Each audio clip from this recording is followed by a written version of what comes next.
Good morning and a very, very warm welcome to the Horticulture New Zealand 2012 conference. I don't think I will do the introduction of myself again. I think that's been well covered.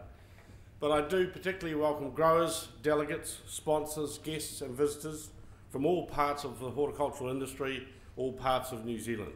Thank you for making your time to be here. And a special welcome to the Minister of Primary Industries, the Honourable David Carter, just arriving. Good morning. Glad you could make it through the fog. And it's always a relief to see that the Minister is here. But Minister, just while you're sitting down, we do certainly appreciate your attendance at our conference again. We know it is an annual event that you do like to attend, and unsuccessfully last year because of the snow, but very nice to see you here this morning. You know, we always like to have discussions with you. I know we always don't necessarily agree, but we also know absolutely emphatically that you care about our industry. We always appreciate your continued support for the horticulture, and I think the commercial tension that we have between us is always done with the highest of mutual respect, and I know you understand that very well. As always, I'd like to give a special word of thanks and appreciation to our sponsors. This conference is well supported, very well supported by industry, and assisted generously by sponsors like Rabobank. Rabobank has been our main sponsor for this event for many years, over 6 years in fact. And with this background, it is particularly pleasing this morning that we welcome the Chairman of Rabobank New Zealand, John Palmer, to address us after the Minister has spoken. So welcome to you, John. This conference is not funded by the Horticulture New Zealand Grower Paid Levy. And we couldn't run it at all without the sponsors that we do have. The goodwill that they show, the exhibitions they have down below, the total support from day one. In fact, day one is the day this conference finishes, preparing for the next one, is absolutely fantastic, and we do appreciate that. Our international guests and speakers, keynote speakers, your support is always appreciated as well, and I know it is an air of anticipation that growers sit here and other guests waiting to hear what you have to say. Attendance this year is up on last year, which is a pleasure to see as well. Some 450 registrations to date. In fact, that was a couple of days ago, so in fact it probably has gone up since then. So in preparing for my speech today, I look back at my speech that I gave to the conference last year, and I do recall remarking that that year was a particularly hard year. We'd been struggling with the tomato and potato psyllid. We had no idea how bad PSA was going to be, and the dollar had reached unprecedented heights. It was crippling the incomes of all export growers, and in particular pip fruit growers. The domestic market was knocked by the Queensland floods, and as I put it last year, telling consumers that we are not going to apologise for high prices was our message. Here we are 12 months later, and I'm not sure that I could stand here and convince you that things have got any better. For some growers, they've got considerably worse. Growers are only too aware of the challenges this industry has had to face in the last 12 to 18 months. While New Zealand statistics show that fruit and vegetable prices have risen by 28% since 2006, it also shows that bread and cheese have risen by 41% and 51% respectively. Statistics do not measure the increase in operating and compliance costs over that same period that growers have had to face. But if I had to put a figure on it, judging from the profitability of most of our 22 product groups within the fruit, vegetable and berry fruit sectors, I would say that costs have increased by upwards of 50%, and that wholesale values of our produce over that period has not changed. You do the numbers. Who is actually making the money from horticulture? I know many growers don't feel that they're going forward. Many I've spoken to over the months feel that they're running on a treadmill. In fact, they're running flat out, faster and faster, to stand still. Members of the Horticulture New Zealand board, all of whom are growers, have also struggled personally with the frustrations of PSA, pest incursions, the exchange rate, resource management battles, not to mention supply chain and pricing issues. So they too understand the tough economic conditions that growers are facing. Horticulture New Zealand has felt the same frustration within its operation, particularly in the key areas of advocacy, of biosecurity, resource management and business compliance costs. So given the level of challenges that Hort New Zealand face, we now find ourselves mid-2012 heading towards the levy referendum to renew the funding for our industry-led organisation, while an air of deep concern hangs over our industry. This is not comfortable for any of us, and discussions on money are always particularly sensitive. But life goes on. The farms and the orchards are still there, and they're producing. They aren't just producing, they're producing some of the world's best quality produce. And I still remain very positive about the future of New Zealand horticulture and export fruit produce from New Zealand. We'll get through this, but there's one key message: we must stick together, thick and thin. Let me remind you of some of the attributes of our natural food, good food offering. A sliced carrot looks like a human eye. The pupil, the iris, radiating lines look just like the human eye. And yes, science now shows that carrots greatly enhance blood flow and improve the function of the eyes. A tomato has 4 chambers and is red. The heart also has 4 chambers and is red. All of the research shows that tomatoes are loaded with lycopene and are pure heart and blood food. Onions look like body cells. Today's research shows that onions help clear waste materials from our body cells. They even produce tears, which wash the eyes, and garlic helps eliminate waste materials and dangerous free radicals from the body. Avocados, eggplant, and pears target the health and function of the womb and the cervix of women. They look like these organs. Research shows that when women eat 1 avocado a week, it balances hormones, sheds unwanted birth weight, and can even prevent cervical cancers. And remarkably, it takes exactly 9 months to grow an avocado from blossom to ripened fruit.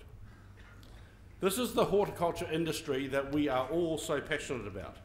As growers, we need to look around us and count the associated industries that rely on us. The industries that compete for our business aggressively. The seed merchants, the service companies, the fertiliser companies, the post-harvest companies, the wholesalers, the retailers, the customers. They all want our business. They all profit from our business. Without growers, these businesses would cease to exist. That's worth thinking about, because while growers might be underpaid, they should never be undervalued. This is a critical year for Horticulture New Zealand. The levy referendum will confirm whether Hort New Zealand continues in its advocacy work for the industry or we close up shop. We have only one shot at this, and there is no room for grower apathy. This is clearly our single biggest risk. We need a strong, united voice. We need one voice for horticulture.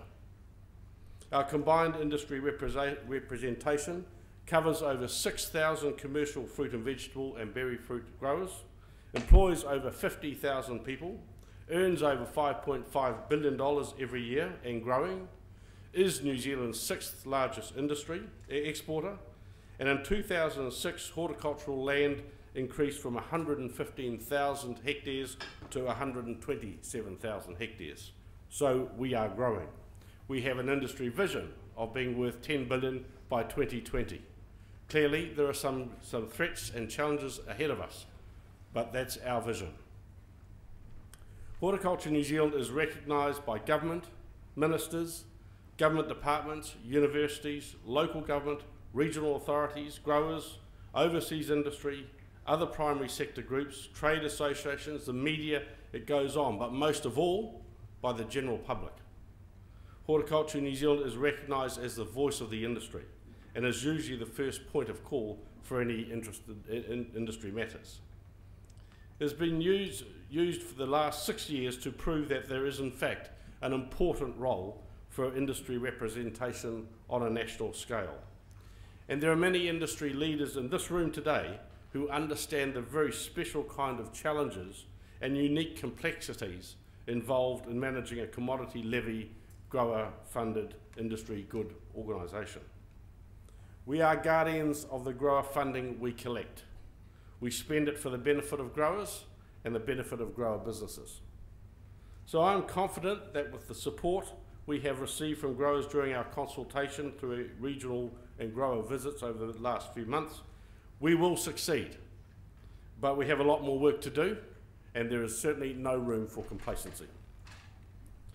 I want now to look ahead at just two of the huge threats to our business that will impact on the success of our industry into the future. Biosecurity stands up as being an enormous focus for Horticulture New Zealand. It is one of our primary advocacy roles, and over the last 12 months it has been seriously tested.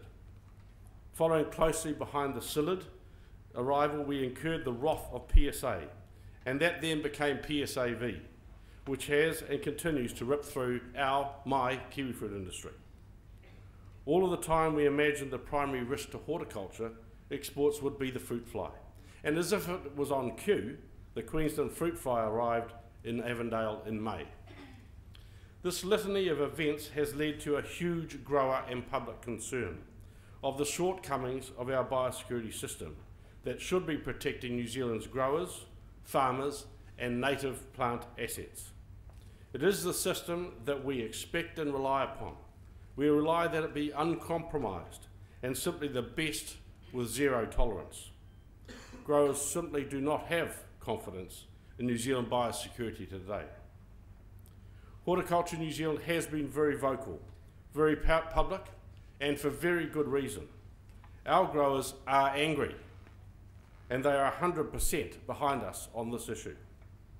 You have heard our voice, and you have heard our criticism, and we have been supported most of all by the public of New Zealand, as they have become more aware and more alarmed at the risks to our national economy. It is because Horticulture New Zealand complained so loudly that the beagles returned to Wellington Airport a week after the detection of the Queensland fruit fly in May. It is because of our loud voice that there have now been fewer passengers direct exiting from our international airports. We are also the first organisation the government looks to for guidance, advice and support on biosecurity issues. The only industry representative asked to participate in the Ministry of Primary Industries response team during the recent Queensland fruit fly find was Peter Silcock, our Hort New Zealand Chief Executive.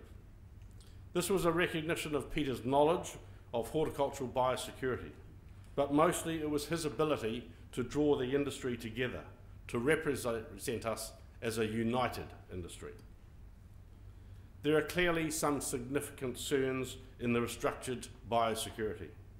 Why has 100% X-ray of all baggage been dropped when the total profiling system, including passenger X-ray images being received from Australia while the flight is in the air, is not actually happening? Why are there not detector dogs at all international airport arrivals? Why are we so confident that targeting and direct exit works when 90% success rate may not be good enough? It is the plant material you don't see on the uninspected passenger that will do the damage to this industry. The Minister, in his frustration with our industry concerns, invited me, after meeting with him, to view the Auckland Airport biosecurity facility. I was very impressed with the operations, but in particular would congratulate the MPI staff and biosecurity staff for their dedication to the job. And without doubt, I must congratulate that commitment. Many of those people are from rural farming backgrounds, and there's no question in my mind that they do their very best for our industry.